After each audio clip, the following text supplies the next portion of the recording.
প্রিয় দর্শক, আসসালামু আলাইকুম ও শুভ সকাল। সিল টিভির প্রতিদিনের সকালের অনুষ্ঠান সংবাদ শিরোনাম দেখার সাদর আমন্ত্রণ জানাচ্ছি। আমি মাহবুবুল আলম মিলন। খবরে বিশ্লেষণ আছেন আজকে সিলেটের জ্যেষ্ঠ সাংবাদিক আল আজাদ, সিলেট জেলা প্রেস ক্লাবের সাবেক সভাপতি। আজাদ ভাই, আপনাকে স্বাগত। ধন্যবাদ। প্রিয় দর্শক, প্রতিদিনের নয় আজকেও মূল পরিকল্পনায় আছেন শেখ নুরুল ইসলাম। আর অনুষ্ঠানটি আজকে সম্প্রচারিত হচ্ছে সিলেটের একটি অন্য ধরনের প্রতিষ্ঠান, স্কুল অফ জয়, অটিস্টিক শিশুদের প্রশিক্ষণ প্রতিষ্ঠান, নয়া সড়ক। তাদেরকে আবারও কৃতজ্ঞতা জানিয়ে অনুষ্ঠান শুরু করছি। এই প্রতিষ্ঠান সম্পর্কে মনে হয় একটু বলা দরকার যে আমাদের অনেক পরিবারে অটিস্টিক শিশু আছে, তাদের বিকাশের সুযোগ নেই, কিন্তু তাদের সম্ভাবনা আছে। এই সম্ভাবনাকে কাজে লাগাতে হলে প্রশিক্ষণের প্রয়োজন। এই ধরনের প্রতিষ্ঠান সেই কাজটা কাজ করছে। এই ধরনের আরো প্রতিষ্ঠান হওয়া দরকার, সরকারি বেসরকারি উদ্যোগে আরো প্রতিষ্ঠান হওয়া দরকার, যাতে এই যে আমাদের শিশুরা আছে তাদের সম্ভাবনাকে কাজে লাগিয়ে তাদেরকে যে মূল স্রোতের সাথে একাত্ম করা, তাদেরকে পিছনে রেখে এগিয়ে যাওয়া তো সম্ভব না, তাদেরকে নিতে হবে। বিশাল একটা অংশ এটা কিন্তু। প্রিয় দর্শক, আপনারা এতক্ষণ সুন্দর একটা বিশ্লেষণ শুনলেন অটিস্টিক শিশুর প্রতিষ্ঠানটি নিয়ে। আপনাদের পরিবারে যদি এরকম কোনো অটিস্টিক শিশু থাকে, সিল টিভির সাথে আপনারা যোগাযোগ করতে হবে, আমরা আপনাদেরকে যোগাযোগ করিয়ে দেবো। এই প্রতিষ্ঠানের স্বত্বাধিকারী অধ্যাপক লতিফ মোহাম্মদ আব্দুল লতিফ এবং তার সহধর্মিনী এই প্রতিষ্ঠানের সাথে গভীরভাবে যুক্ত, এবং তিনি মূল প্রশিক্ষণের দায়িত্বটা তিনি মূলত পালন করেন। হ্যাঁ, আমি আবারও বলছি, আমাদের সাথে সিল টিভির সাথে যদি যোগাযোগ করুন, আমরা তাদের সাথে যোগাযোগ করে দেবো ইনশাআল্লাহ। প্রিয় দর্শক, যথারীতি আমরা আজকে সিলেটের আমাদের স্টুডিওতে 3টি পত্রিকা আসছে, সিলেটের 2টি স্থানীয় সহ জাতীয় পত্রিকা দৈনিক যুগান্তর। দৈনিক যুগান্তরই পড়ছি প্রথমে। পড়ার আগে আজকে 2 তারিখটি জানিয়ে দিচ্ছি। আজ রোববার 26 এপ্রিল 2026, 13 বৈশাখ 1433 বঙ্গাব্দ, 7 জিলকদ 1447 ইসরি। প্রথমেই প্রধানমন্ত্রীর খবরটা দিয়েই আমরা শুরু করতে যাচ্ছি। রাজধানীর নিউ ইস্কাটন বিএম ল্যাবরেটরিতে স্কুল পরিদর্শনে শনিবার প্রধানমন্ত্রী বলেছেন যে সরকার জুলাই সনদ বাস্তবায়নে বদ্ধপরিকর। কথাটা আসলে বিএনপি রাষ্ট্র পরিচালনার দায়িত্ব নেওয়ার পর থেকে তারা বলে আসছে। এর আগেও যখন জুলাই সনদ নিয়ে কথাবার্তা হয়, স্বাক্ষর হয়, তারা যে কথাটা বলেছে, যে এখনো বলছে যে জুলাই সনদ আমরা অক্ষরে অক্ষরে পালন করব, তবে আমরা যেসব শর্তের সাথে একাত্ম হয়েছে না, কিন্তু জুলাই অস্বীকার কখনো তারা করছে না। এটা তো জুলাই সনদে তারা বলছে যে আমরা যেগুলোর সাথে একাত্ম হয়েছি, স্বাক্ষর করেছি, সেগুলো আমরা অবশ্যই, এগুলো তো জুলাই সনদের মূল অংশ। এখানে আবার বিরোধী দলের কিন্তু বিরোধী বক্তব্য আসছে, আওয়ামী লীগের পথে অনুসরণ করছে বিএনপি জামাত আমির। এটা হচ্ছে যে বিএনপির যে কার্যকলাপ, সরকারের যে কর্মকাণ্ড, তার থেকেই তারা এই ধারণাটা করছেন যে আওয়ামী লীগের পথ ধরেই বিএনপি বা ওই পথ অনুসরণ করছে। এটা রাজনৈতিক বক্তব্য, বিরোধী দল থেকে তো এগুলো বক্তব্য আসবে। 2-2.5 মাসে একটা সরকারকে আপনি যাচাই করতে পারবেন না, সময় দরকার। এটাও মনে রাখতে হবে যে 1.5 বছর দেশটা অগুছালো ছিল। এর আগের কথা নতুন করে বলার কিছু নেই, কিন্তু গত 1.5 বছরে যেখানে দেশটা আর একটু আমাদের ঐক্য, আমাদের অগ্রতা সবগুলোতে একটু গুছানো হওয়ার কথা ছিল, আরো শক্ত হওয়ার কথা ছিল, সেটা কিন্তু হয়নি। বরং আমরা দেখলাম মব সন্ত্রাস। এর থেকে দেশটাকে বের করে নিয়ে এসে এগিয়ে নিয়ে যাওয়া একটু সময় দিতে হবে। আমরা সেই ভালো জিনিসের অপেক্ষায় থাকলাম। আল্লাহ যেন আমাদেরকে এরকম একটি রাজনীতিতে একটা স্বস্তি নিঃশ্বাস দেয় আমাদেরকে। ডিবির সেই চাঞ্চল্যকর ডাকাতি বাণিজ্য, ধরা ছোঁড়ার বাইরে পদস্থ কর্মকর্তারা। নিম্নমানের পচা খাবারে অসুস্থ হচ্ছে শিশুরা, স্কুল ফিডিং প্রকল্পে অনিয়ম। আরো খবর, অত্যন্ত দুঃখজনক মর্মান্তিক খবর এটা। স্বপ্নের দেশে গিয়ে লাশ হলেন 2 বাংলাদেশি। এখানে একজন লিমন এবং অন্যান্য নাম বৃষ্টি। লিমনের লাশ পাওয়া গেছে, কিন্তু বৃষ্টির এখনো কোনো সন্ধান পাওয়া যায়নি, এবং তার রুমমেটকে গ্রেপ্তার করা হয়েছে আমেরিকা।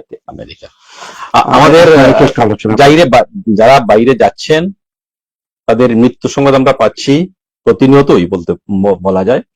সমুদ্রপথে যাচ্ছেন, মারা যাচ্ছেন ডুবে। এটা একটু ঘরের ভিতরে খুন, এটা 2 জনকে খুন করা হয়েছে। আমেরিকার মতো দেশে, যে দেশ সরদারি করতে চায় গোটা বিশ্বে, মানবাধিকারের কথা বলে, নিরাপত্তার কথা বলে অন্য দেশ সম্পর্কে, কিন্তু নিজের দেশে দেশের উপর খবরদারি করে, খবরদারি করে, অথচ তার দেশে কিন্তু এরকম খুন হচ্ছে। দুইটা সম্ভাবনাময় ভবিষ্যৎ আমাদের। অত্যন্ত মেধাবী দুজন, তারা খুন হয়েছে। আমরা তাদের বিশেষ করে যিনি মারা গেছেন রুহের মাগফিরাত কামনা করছি, আর যাকে উদ্ধার করার জন্য আমরা আশা করব জীবিত তাকে উদ্ধার করা। তার ভাই বলেছেন যে, বৃষ্টির ভাই বলেছেন যে তাকে আর ফিরে পাওয়ার সম্ভাবনা নেই। তারপর আমরা আশা করব জীবিত যিনি ফিরে আসে আমাদের কাছে।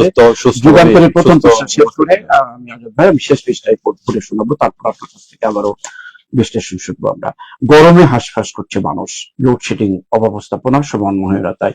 আমরা যখন অনুষ্ঠান করছি এই মুহূর্তেও কিন্তু লোডশেডিং চলছে। আমরা টিম টিভি বাতিতে কিন্তু আমরা অনুষ্ঠান করছি। কি বলবেন এই যে সিলেট শহরে প্রতিদিন ঘন্টার পর ঘন্টা যে সারা দেশে একই অবস্থা বিরাজ করছে। কবে যে এর থেকে আমরা বের হয়ে আসব? একটা হচ্ছে যে বৈশ্বিক একটা সমস্যা তো আছেই, তেল পাওয়া যাচ্ছে না। তার উপর যেটা দায়ী করা হচ্ছে যে সমন্বয়হীনতা, অব্যবস্থাপনা এবং সমন্বয়হীনতা আছে, এই অভিযোগটাও আছে। আরেকটা ডক্টর তামিম, একজন বিশেষজ্ঞ, জ্বালানি বিশেষজ্ঞ, তিনি একটা অভিমত দিয়েছেন এখানে। তিনি বলেছেন যে এই ধরনের পরিস্থিতি, অর্থাৎ গরমে একটা বিদ্যুৎ সংকট হতে পারে, মানুষের দুর্ভোগ হতে পারে, এর জন্যই 2-3 মাস কিছু না, তিনি বলছেন যে 2-3 মাস আগে থেকে প্রস্তুতি নিতে হয়। তিনি এখানে দায়ী করেছেন অন্তর্বর্তী সরকারকে। বিএনপি সরকার ক্ষমতায় আসার আগেই এই প্রস্তুতিটা নেওয়ার প্রয়োজন ছিল আগের সরকারের, না নেওয়ায় এই প্রস্তুতিটা এখন বিএনপিকে নিতে হচ্ছে বা বর্তমান সরকার। এই অভিমতটাকে আগামীতে যদি বর্তমান সরকার যদি কার্যকরী করে তাহলে হয়তো আমরা রক্ষা পেতে পারি। এখানে আমরা আরো কিছু বিদ্যুৎ পাচ্ছি খুব শিগগির, রূপপুর থেকেও পাচ্ছি, জাতীয় আরো কিছু বিদ্যুৎ আসছে, হয়তো পরিস্থিতির কিছুটা উন্নতি হবে। আরো অন্যান্য খবর পড়ি। সংরক্ষিত নারী আসনে মনোনয়ন 42 জন উচ্চশিক্ষিত, স্বশিক্ষিত 2 জন। সুসংবাদ আর কি, এটা উচ্চশিক্ষিতরা আসছে কিন্তু সংসদে এখন, বয়স নবীন অনেক। জি, বয়স নবীন তারা। জামাতকে রাজনৈতিকভাবে নির্মূলে কাজ করতে হবে। মির্জা ফখরুল খুব রাগান্বিত হয়ে কথাটি বলেছেন একটি অনুষ্ঠানে, যে গত নির্বাচন ইঞ্জিনিয়ারিং হয়েছে এবং বিএনপি ইঞ্জিনিয়ারিং করে পাশ করেছে, এই কথার বিপরীতে কিন্তু কথাটি উনি বলেছেন। অবশ্য একটা সুন্দর কথা বলছে, রাজনৈতিক ভাবে নির্মূল করতে হবে, ওই অন্যভাবে নয়। জামায়াতে ইসলামী তো তার জায়গা থেকে অভিযোগ করতেই পারে, জি, তার অর্থই নয় যে তাকে নির্মূল করতে হবে, রাজনৈতিকভাবেই হোক। রাজনৈতিক একটু শিষ্টাচার আমি মনে করি। তাহলে আওয়ামী লীগকে রাজনৈতিকভাবে নির্মূল করা না কেন? সেই তো, আওয়ামী লীগ তো এর চেয়ে তাদের বিরুদ্ধে আরো বেশি, তাদের হককে হয়রানি করা, তাদেরকে দল ভাঙানো, অনেক কিছু করেছে। তাহলে আওয়ামী লীগকে এই যে এইভাবে নিষিদ্ধ না করে মাঠে রেখে রাজনৈতিকভাবে নির্মূল করতে হবে। এখানে একটা মনে করছে একটা কেন্দ্র, কথাটা ছিল এখানে নির্বাচনকে কেন্দ্র করে, মূলত 2টি দলের নির্বাচন হয়েছে, বিএনপি বনাম জামাত। অবশ্যই এখানে কিন্তু আমরা এখানে যে প্রার্থী পাস করেছি, কিন্তু এত তারা এখন তো এই সুযোগটা, আপনি যে বলেন 2টা দল, আওয়ামী লীগ নেই, এবং এই কথাটা তো আছে যে আওয়ামী লীগের যে ভোটার তো 1-2 জন না, তারা ভোট দিয়েছে, কিন্তু এটা তো হচ্ছে না, ভোট ইঞ্জিনিয়ারিং না। ভোটে আপনি যে বেশি আসনের কথা বলেছেন, আওয়ামী লীগের একটা অংশ ভোট দিয়েছে বিএনপি কে, আরেকটা অংশ কিন্তু জামাতে ইসলামীকে দিয়েছে। অনেক জায়গায় তার হয়তো আমরা যারা আওয়ামী লীগকে চিনি, জানি, তারা জানি আওয়ামী লীগের ভিতরে জামাত কি অবস্থায় ছিল, সুতরাং তারা তো ভোট দিয়েছে। অভিযোগটা উঠতেই পারে। নির্বাচন সুষ্ঠু হয়েছে, পুরোপুরি সুষ্ঠু হয়েছে বলা যাচ্ছে না, তবে রাজনৈতিক ভাষাগুলো আরো সুন্দর করা দরকার। মির্জা ফখরুল ইসলাম আলমগীরের একজন মুখ থেকে এইভাবে কথা বা এই ধরনের কথা না আসাই ভালো। রাজনীতি করছে যেমন জামায়াতে ইসলামী, তো বাংলাদেশে অনুমোদিত একটা রাজনৈতিক দল, রাজনীতি করুক। তবে আজাদ ভাই একটা কথা, ওই যে একটা আমরা রোগের নেই, এই রাজনীতির উপর তাকে ধ্বংস করে দেওয়া হোক ইত্যাদি ইত্যাদি স্লোগান নয়, কথাটা একটু হলেও মার্জিত হয়েছে যে রাজনৈতিক ভাবে এটা মোকাবেলা করবে তারা। তারপরেও আমি একজন ভালো যে বয়োজ্যেষ্ঠ ইয়ে হিসাবে, লিডার হিসাবে আরেকটু সংযত হওয়া ভালো। তার কর্মীরা কিভাবে নিচ্ছে সেটাই নিবে, এটা একটা কথা। অবশ্য আমরা অন্য খবরের দিকে চলে যাই। হামের উপসর্গ নিয়ে একদিনে 11 শিশু মৃত্যুর সারি যেন প্রতিদিনই বাড়ছে, কিন্তু আমাদের অত্যন্ত দুঃখজনক। আমরা প্রতিদিনই খবরটা শুনতেছি। হামের টিকা দেওয়া হচ্ছে, কিন্তু এরপরও রোধ করা যাচ্ছে না। এবং বর্তমান সরকার দায়ী করেছে কিন্তু অন্তর্বর্তী সরকারকে, তাদের আমলে নাকি এটার কোনো পদক্ষেপ একেবারে স্পষ্ট স্পষ্ট সাংবাদিকরা বিভিন্ন ভাবে বিষয়টাকে তুলে এনেছেন যে তারা কি ধরনের অবহেলা করে। আশা করি সরকার যখন এটা শনাক্ত করতে পেরেছে তারা সচেতন হবে এবং আগামীতে যেন ঠিক একইভাবে যারা এজন্য দায়ী, যে আগের সরকারের আমলে, তাদেরকেও বিচারের মুখোমুখি করা উচিত। অনেক অনেক ধন্যবাদ, সুন্দর একটি প্রস্তাব দিয়েছেন আপনি, অভিমত ব্যক্ত করেছেন। জামাতকে রাজনৈতিকভাবে নির্মূল করতে হবে, এটা আমরা পড়েছি, আগে পড়েছি আমরা। সংরক্ষিত নারীর কথা বলতে আরো কিছু খবর আছে। যুক্তরাষ্ট্রের অতিরিক্ত দাবি মানবে না ইরান, আন্তর্জাতিক খবর। ইসলামাবাদে নতুন করে শান্তি আলোচনা শুরু। এই মোটামুটি 5 মিনিটের খবর নিয়ে যুগান্তর তার খবর করেছে। এটা আন্তর্জাতিক খবরকে নিয়ে তো ইসলামাবাদে চলছে, চেষ্টা চলছে, সফল হোক। যুদ্ধ চাই না, শান্তি সকলের যে সফল হোক এবং এই যুদ্ধের মধ্য দিয়ে আমেরিকার একটা শিক্ষা হলো আর কি। প্রিয় দর্শক, আমরা হাতে নিচ্ছি স্থানীয় দৈনিক সিলেটের ডাক। প্রথমে সিলেটের ডাকে বেশ কিছু খবর আছে। প্রথমে যে খবরটা, জামাত কখনোই সুষ্ঠু চিন্তা করে না, মির্জা ফখরুল এখানে এখানে আমাদের যে করে না উঠায় ক্ষতির মুখে চা বাগান মালিক শ্রমিকরা। এটা হচ্ছে সিলেটের একজন প্রবীণ সাংবাদিক, জি, যুক্তরাজ্যে প্রবাসী ছিলেন, ওইখানেও সাংবাদিকতা করেছেন খুব সুনামের সাথে। নজরুল ইসলাম বাসন এখন দৈনিক সিলেট ডাকের সাথে আছেন, ঘনিষ্ঠ। বিশেষ করে শ্রীমঙ্গল বলতেই তো সিলেটকে, শ্রীমঙ্গল যদিও মৌলভীবাজার জেলায়, ওইভাবে আমরা দেখি না, আমার দেখা ঠিক না। শ্রীমঙ্গল আমাদের দেশের শ্রীমঙ্গল, অবস্থানটা তার মৌলভীবাজারে, সিলেট বিভাগে। হ্যাঁ, আমাদেরই। আসলে তো চায়ের দেশ মানে তো সিলেট, টোটাল সিলেটের তো চায়ের দেশ বলা হয়। আরো খবর, অতিবৃষ্টিতে উত্তর পূর্বাঞ্চলে আকস্মিক বন্যার আভাস। এটা এলাকা থেকে বলা হয়েছে আর কি, আবহাওয়া এটা আমাদের অধিদপ্তর থেকে বলা হয়েছে। এটা আমাদের জন্য অত্যন্ত আতঙ্কের সংবাদ। ভাটি এলাকা অর্থাৎ হাওড় অঞ্চলে এখনো ধান কাটা হয়নি। বুড়ো ধান হচ্ছে প্রধান সম্পদ, এবং বাংলাদেশের খাদ্য ভান্ডারে এই বুড়ো ধান একটি বড় অংশ যোগান দেয়। এই ছিল প্রকৃতির কথা। অন্য কথা আরো খবর, বাজে খবর শুনতেছি, দুঃখজনক আশঙ্কার খবর। দেশ জুড়ে জঙ্গি হামলার আশঙ্কা, সতর্কতায় পুলিশ। এখানে ঠেকানো সম্ভব না, বৃষ্টি তো ঠেকানো যায় না। আমরা পাচ্ছি আল্লাহর অনুগ্রহ। এখন আমরা আল্লাহ অনুগ্রহ তো অবশ্যই, সাথে আল্লাহর সৃষ্ট মানুষ, এই মানুষের মাথা থেকেই কিছু বেরিয়ে এসছে প্রতিরোধ ব্যবস্থা, এগুলোকে কাজে লাগানো। আমরা হাওড়কা বার্তা নিয়ে প্রতি বছর কথা বলি, আর এই যে কিছু স্লুইস গেট নিয়ে কথা বলি।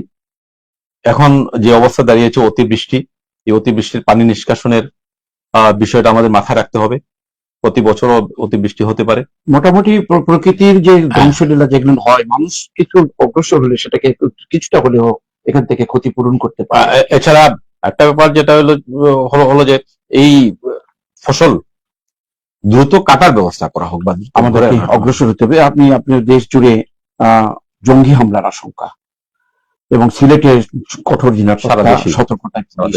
আমরা জানি জঙ্গির তৎপরতার পরিণতি কি হয়, সুতরাং এটা সরকার তো নিরাপত্তার ব্যবস্থার দিকে জোর দিয়েছে, আমাদের সতর্ক থাকতে হবে সবাইকে। আরো খবর, জাতীয় বিশ্ববিদ্যালয়ের অনার্সের ভর্তি পরীক্ষা অনুষ্ঠিত। সিলেটের 5টি কলেজে অংশ নিল 16,000 শিক্ষার্থী। আমরা শুভকামনা করি। আরো অনার্সে ভালো ভালো শিক্ষা বেশি, আপনি বলছেন এবার সংসদে উচ্চশিক্ষিতার হার বেশি হচ্ছে। আসলে অনার্স কিন্তু এখন ডিগ্রি পাস না করে অনেকে ইন্টারমিডিয়েট পাস করে কিন্তু অনার্সে ভর্তি হচ্ছে, এদের সংখ্যা এখন বেশি। আরো খবর, সবার মতামত নিয়ে এলাকার উন্নয়ন নিশ্চিত করতে চাই এমপি মিলন। ছাতক দোয়ারা বাজারের এমপি, নবনির্বাচিত এমপি। গোবিন্দগঞ্জে 91 কোটি টাকার উন্নয়ন প্রকল্প ঘোষণাতে এই কথাটি বলেছে। ধন্যবাদ তাকে। একজন এখনো কিন্তু ইয়াং এর মতোই লাগে আমাদের মিলন সাহেব। দ্বিতীয়বার নির্বাচিত হয়েছে। দ্বিতীয় না তৃতীয়বার হলো এবার? দ্বিতীয়বার। এর আগে একবার হয়েছিল। যাক, ওই পদক্ষেপগুলো ত্বরান্বিত হোক এবং সব সংসদ সদস্য এলাকার জন্য কাজ করতে হোক। বাংলাদেশ সহ অন্য খবর করছি, বাংলাদেশ সহ 75 দেশের অভিবাসী ভিসা স্থগিত করলো যুক্তরাষ্ট্র মাঝে মাঝে কিন্তু এই ধরনের পদক্ষেপ। অভিবাসী আমার মনে হচ্ছে যে তারা তো অর্থনৈতিক সংকটের দিকে চলে যাচ্ছে। এই যে যুদ্ধ, ইরানের সাথে যে যুদ্ধ, এই যুদ্ধে কিন্তু মারাত্মক বিপর্যয় হয়েছে আমেরিকার। এখন তারা বলছে যে তারা যে কল্যাণ তহবিল থেকে অভিবাসীদের সহযোগিতা করে এটা করতে পারবে না। তারা এখন এখন মোটামুটি একটা যেটা ফাটাবাসের চিপার মধ্যে কিন্তু এখন তারা পর্যটকদের দিয়েছে, ছাত্রদেরকে দিয়েছে, কারণ এর থেকে তারা আয় করবে। এটাই আর কি তাদের পলিসি, এটা আর কি। জুলাই গণঅভ্যুত্থানে শহীদদের রক্তের সাথে প্রতারণা হল ভালো হবে না, মোহাম্মদ ফখরুল শাহ জামাতের মহানগর আমির বলেছেন। আরো খবর নিয়ে আসছি সিলেটের ডাকের শেষ পৃষ্ঠায়। মেধা নির্ভর আত্মবিশ্বাসী মানব সম্পদ গড়তে চাই সরকার, প্রধানমন্ত্রী বলেছেন। ওই যে বলেছেন কথাটি। বড় লেখায় কালবৈশাখীর তাণ্ডবে ব্যাপক ক্ষয়ক্ষতি, পারিবারিক সামাজিক রাষ্ট্রীয় অর্থনৈতিক শান্তি প্রতিষ্ঠায় ইসলামী শিক্ষার বিকল্প নেই, উপাচার্য professor doctor Mohammad Tajuddin, leading university উপাচার্য। আরো খবর, সিলেটের মাটি তারেক রহমানের ঘাঁটি, ইমরান আহমদ চৌধুরী এমপি, গোলাপগঞ্জে বিএনপির প্রস্তুতি সভা, প্রধানমন্ত্রী আসছেন 2 তারিখ এলাকায় করা হয়েছে। নিজ জেলায় প্রস্তুতি চলছে। আরেকটা শুভ খবর, শিক্ষকদের জন্য একটা খবর, ভালো খবর আছে। নিজ জেলায় বদলির সুযোগ পাচ্ছেন এমপিভুক্ত শিক্ষকরা। এটা মাঝখানে ছিল না, কিন্তু আবার এসছে। আরো কিছু খবর আছে, পড়ে শোনাই। জগন্নাথপুরে কৃষকরা মহাসংকটে, দ্রুত ধান কাটার টাকে, যেটা 30তম ব্যাচে অধ্যয়নরত শিক্ষার্থীদের অভিভাবকদের সাথে কলেজ কর্তৃপক্ষের মত বিনিময় সভা, জালালাবাদ রাগিব রাবিয়া মেডিকেল কলেজ। আসলে এগুলো ভালো উদ্যোগ। ডক্টর শফিউদ্দিন ছিলেন মানবতার শিক্ষক, সিলেটের স্মরণ সভায় বক্তারা। আমরা জানি গত রমজান মাসে সিলেটের বাংলা সাহিত্যের দিকপাল বলা হতো যাকে। আমি সরাসরি ওনার ছাত্র ছিলাম না, তাকে স্যার ডাকতাম আমি নিজেও। স্যার তো যেমন আমিও ছিলাম না, কিন্তু আমরা স্যারই ডাকতাম, কিন্তু শিক্ষক। হ্যাঁ, দীর্ঘদিন সিলেটে ছিলেন। সিলেটের সাহিত্যের মাটির সাথে মানুষের সাথে বিশেষ, সিলেটের সাহিত্যের বিকাশে সিলেটে তিনি প্রচুর কাজ করেছেন এবং প্রকৃত শিক্ষক ছিলেন। শুধু না, একজন মানবতাবাদী মানুষ ছিলেন। আমি একটা উদাহরণ একটা করি, যে উনি যখন সিলেটে ছিলেন তখন একজন ওনার এলাকা থেকে একজন কন্যাদায়গ্রস্ত পিতা আসছে ওনার কাছে সাহায্যের জন্য। উনি শিক্ষক মানুষ, আমাকে একটা ছোট্ট একটা চিরকুট লিখে দিয়েছে, আমি শিক্ষক মানুষ, টাকা কোথায় পাবো, দুঃসময়ে শুভার্থী মিলন তোমার কি কাছে পাঠালাম। আমি স্যারকে 7,000 টাকা দিছিলাম ওই সময়। ওই একজন শিক্ষক হয়ে আরেকজনকে দেওয়ার টাকা না থাকা পর্যন্ত আমার কাছ থেকে, অর্থাৎ অন্যের কাছ থেকে নিয়েও মানবতার কাজ করেছিলেন। কথাটি আজকে এই স্মরণ সভায় যদি থাকতে পারতাম তাহলে আমি কথাটা বলতে পারতাম। এত মানবতার পক্ষে লোক ছিলেন। তার সাথে আমার খুব ঘনিষ্ঠ সম্পর্ক ছিল। আমি যে কথাটা বলতে চাইছিলাম, তিনি কিন্তু আন্দোলন সংগ্রামী ছিলেন। আমরা যখন স্বৈরাচার বিরোধী আন্দোলন করি, সাম্প্রদায়িকতা বিরোধী আন্দোলন করি, তখন তিনি কিন্তু সংস্কৃতি কর্মী হিসাবে মিছিল করেছেন, স্লোগানের ছিলেন, বগলে বই নিয়ে তিনি আমাদের মিছিলে এসছেন। আসলে বইয়ের প্রতি এত ইয়ে ছিল, অনেক বলতো যে আমি কোথাও কোনো বাসায় গেলে যদি আমি দেখি, ফুলদানি দেখি, অন্য শপিস দেখি, কিন্তু এখানে যদি বইয়ের সেলফ না থাকে সেই ঘরে আমার বসতে ভালো লাগে। সবসময় বাসা থেকে বের হলেই তার বগলে বই থাকতো। আল্লাহ ওনাকে বেহেশত নসিব করুক এবং তার রুহের শান্তি কামনা করি, মাগফিরাত কামনা করি। আমরা এই খবরটা আমরা পড়েছি, এটা পড়া হয়েছে। আমরা অন্য পত্রিকায় চলে যাই। প্রিয় দর্শক, আমাদের হাতে আরো একটি পত্রিকা বাকি আছে, সিলেটের স্থানীয় দৈনিক। আমরা এর আগে যেগুলো নিয়ে কথা বলেছি সেটা বাদ দিয়ে আমরা পড়বো আর কি। গণ অভ্যুত্থান স্পষ্ট করে দিয়েছে রাষ্ট্রের মালিক জনগণ, প্রধানমন্ত্রী বলেছেন। ওই বিএন কলেজে যে আরেকটি কথা বলেছেন, সেখানে যুক্তরাষ্ট্রে নিখোঁজ পিএইচডির কথাটা আলোচনা করেছি। দূরপাল্লার বাস যাত্রায় নতুন ভাড়ার তালিকা, এটা একটা নতুন খবরের পত্রিকা বেড়েছে। তেলের সংকট, তেলের দাম বেড়েছে, স্বাভাবিক এই সময় বাড়ানো হয়। গুরুত্বপূর্ণ স্থাপনায় হামলার পরিকল্পনা, সারা দেশে এলান। বাহুবলে অতিরিক্ত মূল্যে জ্বালানি বিক্রির দায়ে ব্যবসায়ীকে জরিমানা, ওই যে মজুত করে যে তেল বিক্রি করা হচ্ছে এটার জন্য প্রতিদিনই কোনো জায়গায় ধরা পড়ছে। নগরীতে 32 ঘন্টায় 123 জন গ্রেপ্তার, 87টি যানবাহনের বিরুদ্ধে ব্যবস্থা। বিশ্বনাথে 5 দিন পর জঙ্গল থেকে যুবতীর অর্ধগলিত লাশ। এই খবরগুলো আতঙ্কিত খবর। মাঝে মাঝেই সিলেটে এই ধরনের খবরগুলো আসে, অত্যন্ত বেদনাদায়ক খবর একদম। যার পরিবারে হয় সেই বোঝে সেটা ভুক্তভোগী। শেষ পৃষ্ঠায় কাজীর বাজার আসি। কাজীর বাজারের পত্রিকার শেষ পৃষ্ঠায় সুখী সমৃদ্ধ দেশ গড়তে অবিরাম প্রধানমন্ত্রীর বক্তব্য। প্রধানমন্ত্রী জামাতকে রাজনৈতিকভাবে, এটা আগে বলেছি অন্য পত্রিকায়, ডক্টর শফিউদ্দিন কথা আবারও এই পত্রিকায় এসছে। গোয়েন্দাঘাটে হত্যা মামলার আসামি মানিকগঞ্জে গ্রেপ্তার। গোয়েন্দাঘাটে হত্যা মানিকগঞ্জে যে গ্রেপ্তার হচ্ছে, র্যাবের যে আমরা সংবাদ বিজ্ঞপ্তিগুলো পাচ্ছি সেগুলো ওই অন্যান্য জেলা থেকে ধরা পড়ছে, অন্যান্য জেলার উপরে সিলেট ধরা পড়ছে, যারা পরিচিত হয়, এটা একটু পালিয়ে আসে। আইন শৃঙ্খলা পালিয়ে আসে। যে ভালো কাজ করছে তাদের এখন একটা জিনিস স্পষ্ট হয়েছে যে লুকিয়ে থাকার কোনো উপায় নেই। উপায় নেই। ধন্যবাদ আপনাকে। শায়েস্তাগঞ্জে গৃহবধূ ধর্ষণের ঘটনায় গ্রেপ্তার 2। এই ঘটনাগুলো নিয়ে থেমে নাই, এটা যে নির্মূল হচ্ছে না একজন গৃহকর্মীকে। বাংলাদেশ সহ 75 দেশের অভিবাসী আমরা কথা ভিসা বলেছি। দাবি করেছি আমরা। এটা শ্রীমঙ্গলে 7 লক্ষ টাকার চোরাই ফুচকা ও সিগারেট জব্দ। আমরা চায়ের কথা শুনলাম, এখন ফুচকা এবং সিগারেট জব্দের কথা পত্রিকায় এসছে। সিলেট বিভাগের বিভিন্ন দাবি আদায়ে ঢাকা জনসভায় অনুমতি না দেওয়ার অভিযোগ। জি। এইগুলো আসলে মানে জানি না, হয়তো নিরাপত্তার জন্য কিংবা দেশের নিরাপত্তার কারণে হয়তো। এখানে তাদের তিনটা দাবি, এর মধ্যে 2টা দাবি সম্পর্কে প্রশ্ন আছে। এই জন্য পুলিশ কর্তৃপক্ষ তারা এই 2টি দাবি বাদ দিয়ে তাদেরকে বলেছেন জনসভা করতে, কিন্তু এই 2টি দাবি তারা বাদ দেননি। এবং 2টি দাবি নিয়ে আমি আর এখনো কথা বলছি না, এই নিয়ে অনেক কথা বলা যায়। আচ্ছা, সিলেটের পঞ্চায়েত সম্মেলন যেটা বলা হয়েছে, এগুলোর কথা আবারও আসবে হয়তো পত্রিকায়, তার অন্য খবর শুনবো। তো আমরা এখন শেষ করে নিই, অবশ্যই আমাদের সময় এগোতে দিচ্ছে। তাছাড়া ব্যবসা গরম, এবং আজকে এখানে বিদ্যুৎ নেই। এই অবস্থার মধ্যে দিয়ে আমরা অনুষ্ঠান করতে হলো। প্রিয় দর্শক, প্রতিদিনের নাই আজকেও আমরা একটি জাতীয় পত্রিকা, 2টি স্থানীয় পত্রিকা আমরা পড়েছি এবং সুন্দর বিশ্লেষণ শুনেছি আজকে জ্যেষ্ঠ সাংবাদিক জনাব আলাজাদের কাছ থেকে। আবারও কালকে এই সময় দেখা হবে অন্য কোনো পত্রিকা নিয়ে, অন্য অতিথি নিয়ে। সেই পর্যন্ত আমাদের সাথে থাকুন।